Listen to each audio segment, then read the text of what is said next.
Americans love food. That's why there are approximately 3 cooking shows for every person in America. That's a real statistic. Look it up. The point is, when people whip up a meal, they usually whip out their cameras. And let me just say, if I may channel one of my favorite 80s icons, I pity the food. Another night at Benny Ha-Ha's.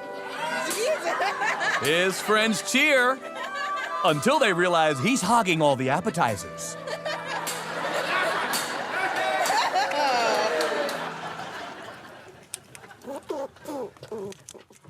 I normally hate noisy eaters, but in this case, I'll make an exception.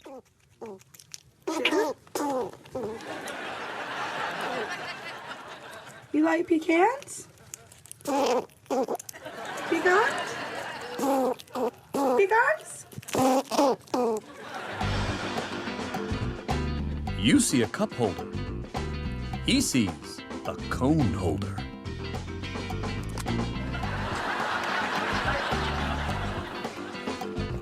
Lots of people don't know pugs were originally bred to guard broccoli.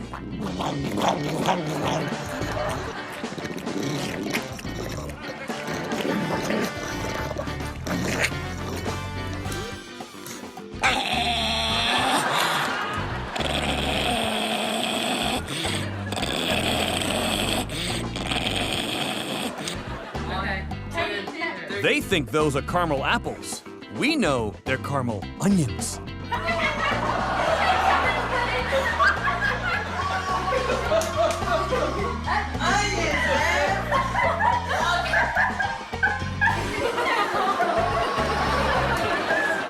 Hey guys. I know, I want to know that myself. Hey, What's good crowd happening? today. Look at this. How's everyone doing? Happy Friday. Woo! Good-looking audience right there. Oh, yeah. So you guys got to watch that awesome, fun clip from the new season. Tell me about being the new host. How exciting is that for America's Funniest Home Videos? You know what? It is incredibly exciting. I was a fan of the show throughout all these years. It's a show that I would sit with my kids and watch because it's really just that family, wholesome entertainment.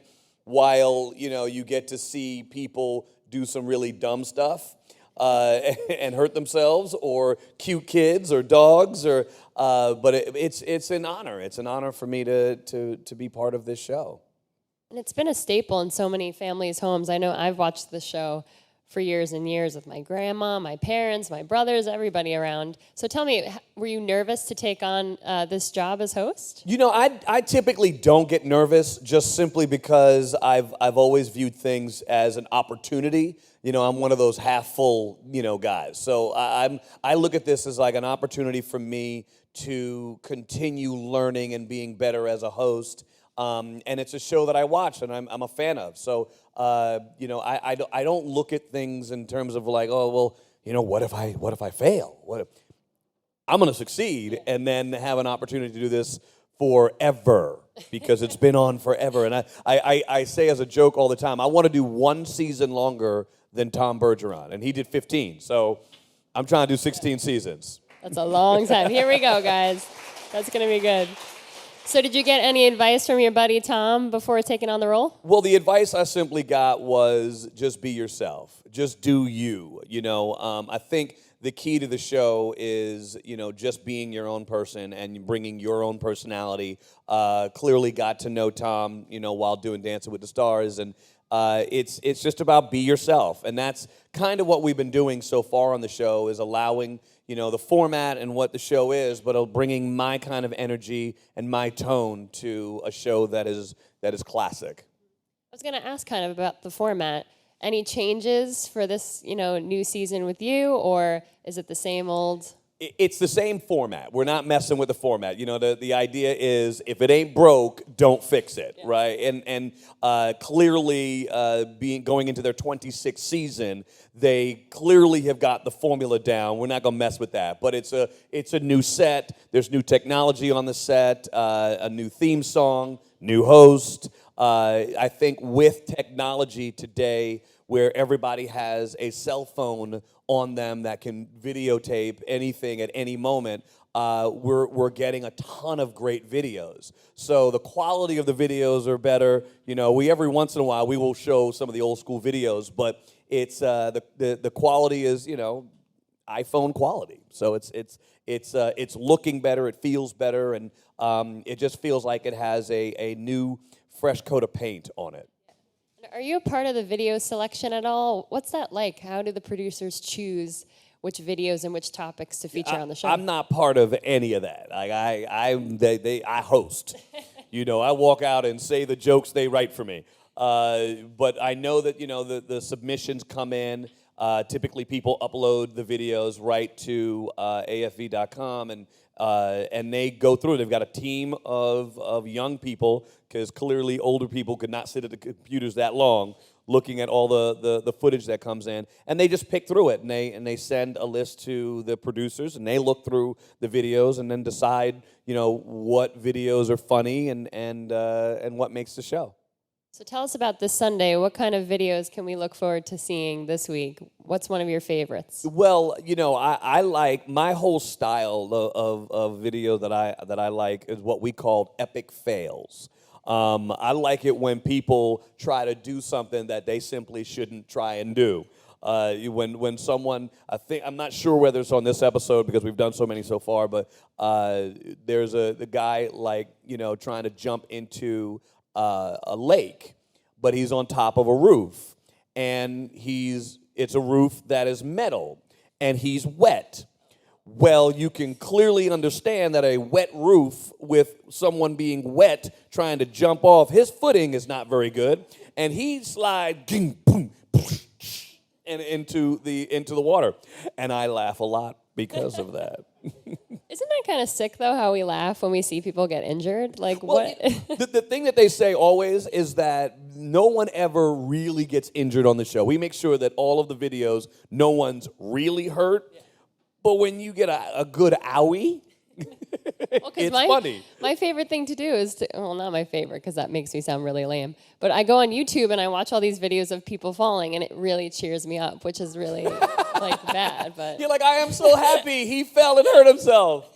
If you're having a bad day, let me tell you. Yes. Well, you know, what we try to do is you know, obviously the show, we have all types of videos, whether you love kids, and, you know, kids are amazing because they simply, you know, they're just so honest with what they do, that there's always great, funny clips with the kids, and animal videos. If you know, what's beautiful about, you know, AFV is simply, it's a show where, it's the most popular show on TV where people watch in groups. You know, whether it's generational, but it's like there's multiple people in every household watching the show. So it's the most watched show on TV in that category, and it's a fun show where you can watch it all kind of happen. You know that you're going to get a video that you're going to laugh at. And I sit with my kids and watch, you know, the video packages when it comes to me, because I have to do all the voiceover for them.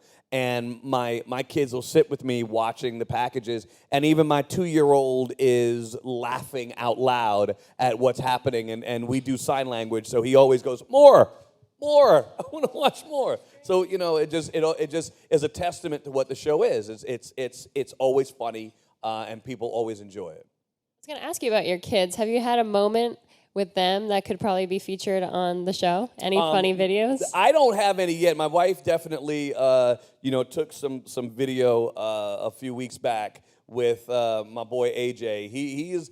I'm sure in the next few weeks we're going to have enough stuff from him, and I think we're going to try to find a package at some point where it's the Alfonso's funniest videos with little AJ, because he's a maniac. He's an absolute. He likes running into things. So for him, it's great. Like, he'll just run at something and just slam his head into the wall and laugh. That's kids, huh? Yeah. He's going to have brain damage before he's 3. So tell me, does he watch you on Dancing with the Stars? Because, yes, Alfonso won Dancing with the Stars. I think it was season 19. Thank you, yes. But you've been, pretty prominent on the show still, and it's awesome to still see you there, a part of this little family. Tell me about that experience of being part of Dancing with the Stars. Well, I'm a huge fan of the show. I've watched the show and wanted to be on the show from the first season on. And every year I would call the producer who handles getting the celebrities, and she'd be like, nope, nope, nope, nope. I mean, 18 times of nope, nope. And then finally she called me and said, okay, we're really seriously considering you this year. I was like, yes, except this is the first year that I didn't plan on actually getting on, so I was completely out of shape. Like, for several years, I would, in July, August, I would make sure I was in shape in case they called, right? And then for the springtime show, January, February, I would make sure I got in shape. And this was the one year I was like, they ain't calling me. I went on vacation. I ate everything. And then I got the call the day I got home from vacation and was like, oh, that's great. I just gained 8 pounds on vacation, but sure. I'll lose it all on the show. I knew I was going to lose it. But I absolutely love it. I love the show. I love watching them dance. I love the transformations that some of the celebrities make through each season. And my little one, obviously he would come to the tapings, but now he's actually truly in love with Whitney. He sits in front of the computer and he goes online and actually watches a compilation of all of my dances with Whitney, and he just sits there and he doesn't ever say daddy. He goes knee for Whitney, right? So he's knee. I'm like, daddy's in the video too. Well, that's what's awesome about not awesome that you had to wait 18 seasons to get on. Right, but yes. Thank God, because you got partnered with Whitney, and I feel like she and you guys were just a powerhouse couple. So tell me about your relationship with her, because I know you're like a big brother to her. I'm Big Brother Al, and she's like a little sister or a daughter to me. We have remained close, and it's a wonderful relationship. It's crazy because if you think about it, I'm a married guy, and so I would kiss my wife, leaving the house in the morning to go play with another woman, right? And it just. But after 3 days, it was like, this is family. This is, and with the age gap, it was great because it's like I'm glad I got Whitney because one, she's the best, period. But two, it was like the perfect, person for me and connecting with my family and with my kids and. There's just automatic love there. It wasn't so easy 2 weeks ago when I had to judge. She wasn't so happy with me, but just there's just nothing but love there. And actually, AJ is going to be the ring bearer in her wedding. Yeah, so it's family. That's family now.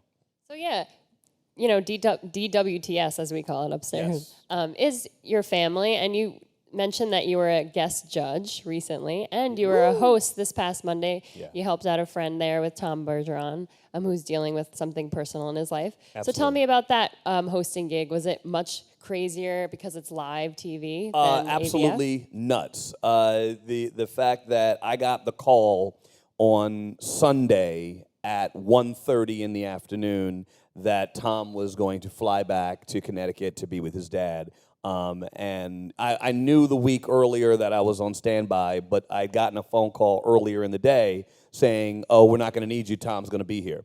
So I was like, all right, cool. And then, I took a nap on the couch, and then all of a sudden my phone is blowing up, and they're like, no, he's leaving, you got to get here. I was like, can I shower? I got to wash myself before going.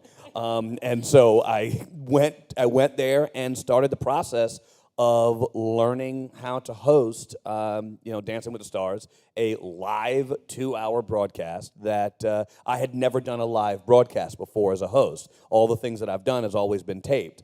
So it was definitely, nerve-wracking to do that. And look, the audience loves Tom, and as we all do. And Tom is fantastic. Personally, I think he's the best host in TV. So for me to jump in, it's much harder than people think it is. Like, Tom makes it look easy, but there's a lot that happens, and it's live.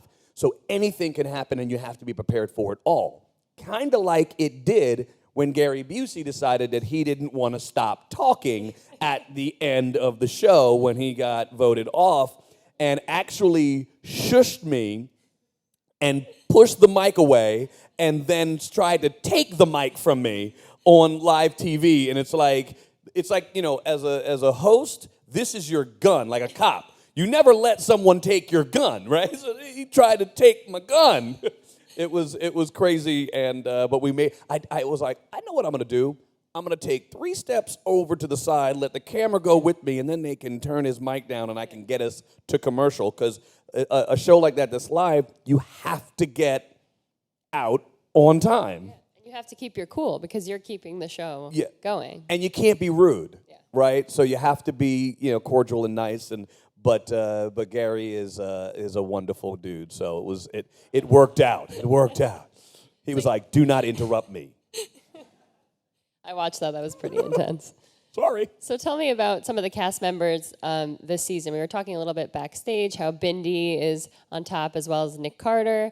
We have so many great celebrities this season that the competition is pretty fierce. You know, it's a different season. Like, I felt like there were certain seasons where there were certain front runners that everybody automatically said, "Oh, they're going to win." But this season feels like, you know, Bindi, Nick, Carlos, and Alexa Penavega, Alex Scarlatos, Alec Scarlatos. It's the hardest name in the world to say live. But all of them are doing a fantastic job. And I think any one of them, you know, from this point forward, will have a chance to win. They're all really doing well. So it's going to be interesting to see whether Bindi can maintain her lead. She's definitely the leader right now. I think we all have a great place in our heart for her.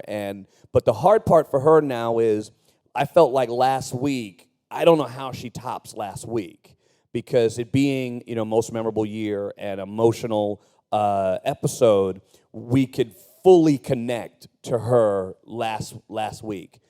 What's going to happen in the next several weeks is really going to tell, in my opinion, who's really going to win the competition. And when you were on the show, what was your most memorable year?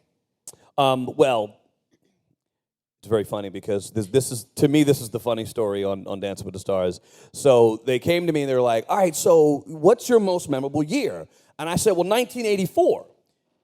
And I said, "Well, what happened in 1984?" I said, "Well, actually, I was in New York. I was doing the Tap Dance Kid, and then I left. I did the Pepsi commercial with Michael Jackson, and then I came and did Silver Spoons in Los Angeles. Moved my whole family to Los Angeles. I was like, that was like a big year in my life. Like that was like it kind of sent me on the road to stardom and all. Like that was my year." And they're like, "Wow. What if your most memorable year was the years on Fresh Prince?" I was like, "Well, there really isn't one year on Fresh Prince because it was 6 years that I did the show, and it doesn't really feel like it would be my most memorable year." Yeah. But what if? I was like, "Are you telling me you want that to be?" It's like, "We kind of would like for you to do the Carlton this week." I was like, I guess it'll be my most memorable year since you're basically telling me I can't do 84. So on the show, it was, and I made sure that I never said specifically, well, my most memorable year. I went, well, the most memorable time was the years on Fresh Prince. But truly, my most memorable year is 1984. Like, that's the year that I felt like changed my life, my family's life. So that's really my most memorable year. But the Dancing with the Stars most memorable year. But that year led to Fresh Prince because you went to LA and, you landed one of our favorite gigs because you were Carlton and we all love Carlton. And I know you're probably sick of talking about Carlton. But No. Never. I'm not. It was only 25 years ago when it ended. Nostalgia, man. You know how nostalgia is. I get it. So tell me about Will Smith is coming out with some new music. Your homeboy. Tell me about that. Are you excited about that? I haven't even heard it. I've been a little busy, but I haven't even heard the new song. I want to hear it. But listen, he's going back to his roots. I think it's a great thing for him. he's good at it. Like, let's hear some music. Let's do what you do. You know, sometimes, you know, we get caught up in the direction we want to move in the future and where we want to go in our lives. And sometimes it's great to go home. And I think that's what he's doing. Him and Jeff are gonna, make some music, and they're gonna go out on tour during the summer of next year. And I think it's great for him. I think it's good. He needs that. He needs kind of to get back and get grounded again to the fan base that's out there. And I think there's nothing like performing, to the people, for the people, with the people, rather than having that separation. And I think he's someone in his camp, or whether it's just him, recognizes that, he needs to connect with people again. And I think it's good for him. Do you ever meet up with your Fresh Prince co-stars for dinners or nights out? Absolutely. We talk all the time. It's obviously we're all over the place, so it's hard for all of us to get together. It was Karen Parsons' birthday yesterday, so we wished her a happy birthday. And I see Tatiana a lot. I do still see Will a bunch. We more talk, via text message or on the phone than we actually get together anymore. But we, we're either texting or talking all the time, and it's wonderful because that's a family that will always remain, And I didn't really know this about you until I did my research, but you actually directed an episode of Fresh Prince, and you direct a couple TV episodes. That's pretty awesome. Are you is that one of your passions? Yeah, absolutely. From the end of Fresh Prince until maybe 2 years ago, that's pretty much what I was doing. I was mostly just a director. And kind of, left being in front of the camera, went behind the camera, and loved it. I've directed, probably over 150 episodes of episodic television. I was the house director on a show called Are We There Yet with Terry Crews and Essence Atkins, and I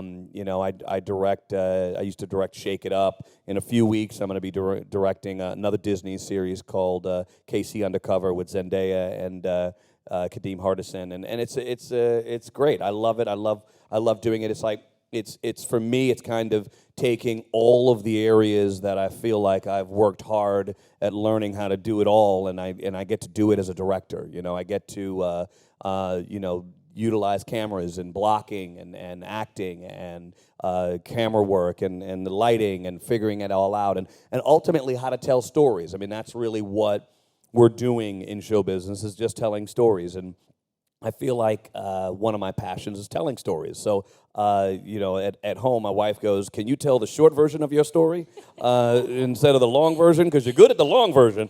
But I love telling stories, and that's what directing simply gave me the opportunity to do. You are a busy, busy guy. Very I don't talented, stop. busy guy. Here's the thing. Like, my family's from Trinidad and Tobago. And as a Trini, we say it all the time. It's like a true Trini has 6 or 7 jobs, right? Like, that's a true and I'm trying to work my way into being a true Trini. I got like 3 or 4 right now, but I got to keep it going. Find this guy some more jobs, all right? Are you out there? Well, that was the joke on Dancing with the Stars last week. I was supposed to take over for Ray True live, this week, and be the leader of the band. I might be working camera at some point, on the show too, so we'll see. Well, let's open it up to some audience questions. So, guys, don't be shy and raise your hands.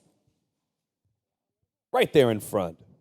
Hi. Hi. I remember you from Silver Spoons because I'm not as young as I look, but so I loved it. That was one of my favorites. I grew up on it. But so when you were doing your dancing, when you were young, did you think that you were going to be a dancer as an adult? And were you expecting to keep doing the acting and the host? Did you think of being a host, or because I always wonder, did you continue dancing after Tap Dance Kid? Well, what's interesting is I get asked when I was doing Dance with the Stars, people kept saying to me, well, he's a dancer. And I was like, no, not really.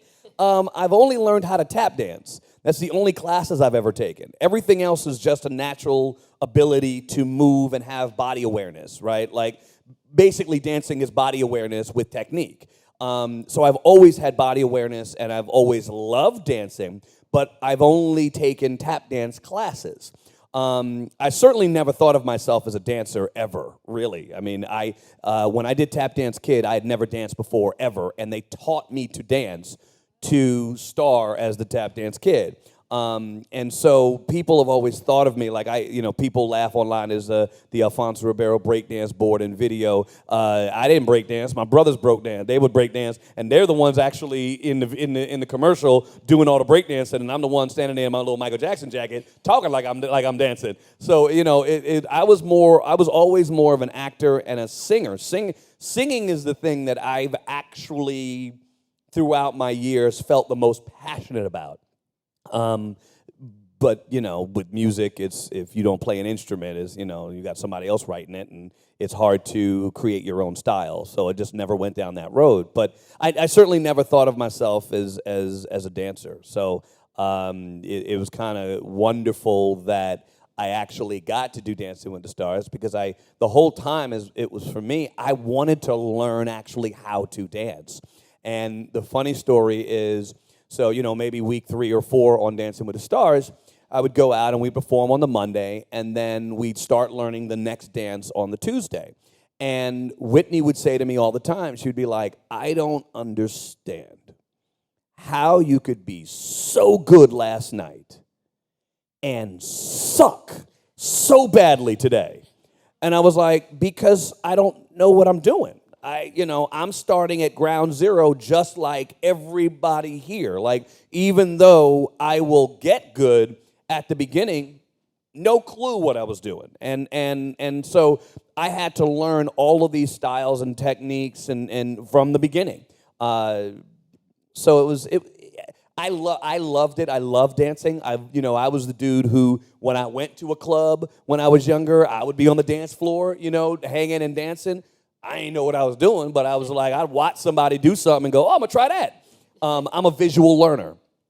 And while doing Dancing with the Stars, I ended up having to, the one area that I felt like I had an advantage was I know how I learn, right? And understanding how you learn is as important as the learning, because I was able to then tell Whitney how to teach me. Right? So show me the move. Let me see you do my moves. And once I got the visual, I could mimic it, right? When I did Michael Jackson in the Pepsi commercial back in '84, I do all my Michael Jackson moves backwards, because I would watch him on TV and mimic him on the TV doing it the wrong way, because he's pointing this way and I'm pointing that way, so all my moves go right and all his moves go left, because I was a mimic. No one ever taught me how to do it. I just mimicked it. So it's just, I understood how I learned, and that, I think, gave me an advantage on that show, because I was able to get her to teach me the way that I was going to pick it up the fastest. Great. We have a question from an online viewer. Okay. Michael would like to know, how do you think the internet and social media has changed America's Funniest Home Videos and your career over time? Well, I think dealing with AFV, yes, some people are going to get, the funny videos by going online and watching it that way. But as a family show, the difference is that if you punch up those videos online, at some point, very quickly, those videos are going to turn R-rated, and then those videos might even go to an X. And as a parent, what I think makes the videos work is that you know that you're going to sit down, you know you're going to get wholesome comedy. There are not going to be any videos that are going to be edgy, and you can watch it as a family. So I felt like, for the show, it's definitely, it's changed it. It's changed the way it works. It's hurt it in some ways, helped it in other ways, because some of those videos are already out there. But in terms of social media for me, I'm an old school guy. Maybe because I'm just old.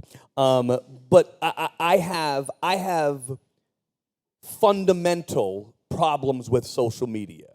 And my fundamental problems with social media simply connect to bullying, people feeling that their voice is important, right? When you have people follow you, you could just be some kid in wherever America, and you can then say whatever you want to whoever you want, whether it's helpful or hurtful, and it affects that person. And I feel like sometimes we don't need to hear from everybody the negatives in the world. And for some reason, when people are going through hard times in their own life, they want to see other people hurt with them to make themselves feel better. And when that happens, they're hurting other people by posting on someone else's site mean things or saying horrible things to people, and they get to do it from a distance, right? I'm old school. You say something to me, tell it to my face, and then let's have that real conversation. Let's see whether you can stand in front of me and say that. If you can, good on you. Might not be good for you, but good on you. Where that human contact, we are losing contact with people. I remember watching my stepdaughter, just go into the computer and started texting and like not being able to communicate and talk to other people. We've lost respect, right? We've lost respect for people and how, I remember it's like respect your elders. Shoot, I feel like the young kids today are purposely disrespectful to elders. It's like if you're older, I get to tell you bad things. So I have a real struggle with social media in that way because I feel like it's not really important to know that where I'm at every day. And now the business side of it has forced you as a celebrity that you have to have a social media presence.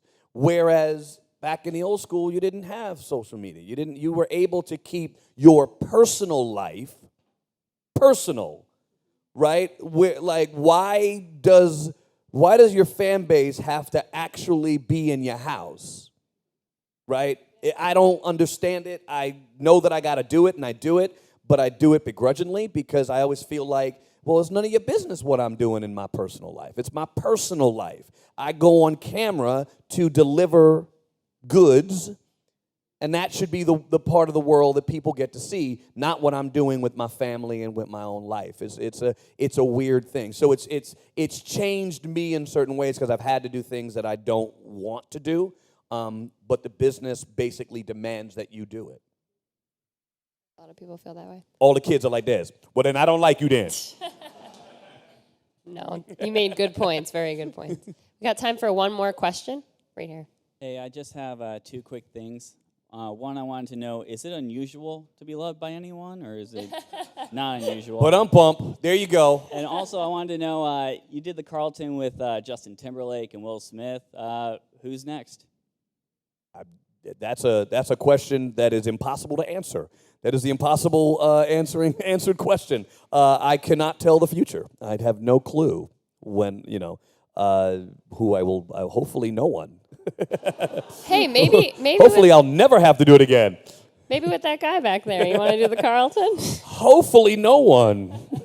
Just to clarify for me, I always tell people this. Just think about it for a second, and I absolutely understand the love, and I respect it, and I'm honored when people really do ask me about it, because it ultimately means that I've affected people in a positive way with that dance. But imagine the show went off the air 25 years ago. So 31 years ago was the first time I did that dance. Imagine that every day I leave my house, I get asked to do the dance. Yeah, no. Every day. If I leave the house and I have personal contact with somebody, I'm going to get asked to do the dance, right? I get asked to do the dance when I'm at a urinal. I have been asked to do the dance sitting in a stall in a bathroom, right? Imagine that in your life and then go, maybe I shouldn't ask him to dance today, Yeah. It's just I get asked every day of my life, and at some point, you kind of have to go, I don't want to do it anymore. I respect it. I love that I've connected and brought smiles to people in their lives, but I'm a little over it. We'll just find you a new dance to do. Well, Next my time. thing is like this: you're never going to see it as good as you will if you just pull it up on your phone. So watch me there. Perfect ending to this. Thank you for being here. This has been a Absolutely. blast, and thank you all for coming Yes, out. thank you. Thanks for coming And make out. sure to guys. watch America's Funniest Home Videos, because who doesn't want to watch America's Funniest Home Videos? And maybe you'll see it there.